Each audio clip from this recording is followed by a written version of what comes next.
તાપી જિલ્લા Nizar police station ખૂનના આરોપીને ગણતરીના કલાકોમાં ઝડપી પાડતી એલસીબી તાપી તથા નિઝર પોલીસ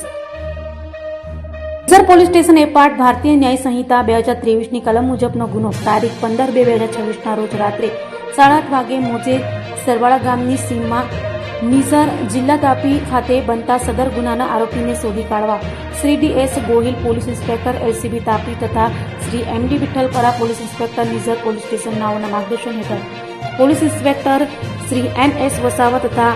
એએસઆઈ જયેશભાઈ લીલકિયાભાઈ સાથે તથા પોલીસ કોન્સ્ટેબલ રવિન્દ્રભાઈ મહેન્દ્રભાઈ તથા કિરણભાઈ વેચિયાભાઈ એલસીબી તાપી તથા police constable Mehulbhai Arvindbhai police constable Kalpeshbhai Musabhai police constable Prithviraj Ghanshyamsinh તથા પોલીસ કોન્સ્ટેબલ મુકેશ કુમાર સિંધાજી નાઓએ સંયુક્ત રીતે હ્યુમન સોર્સિસ તથા ટેકનિકલ એનાલિસિસ આધારે સદર ગુનાના આરોપી ભીમસિંહભાઈ રાઝિયાભાઈ વસાવી રહે ચાંદસેલી ગામ ધડગાંવ જિલ્લા નંદુરબાર નાઓને ગણતરીના કલાકોમાં પકડી પાડી આગળની કાયદેસરની કાર્યવાહી કરવામાં આવેલ છે।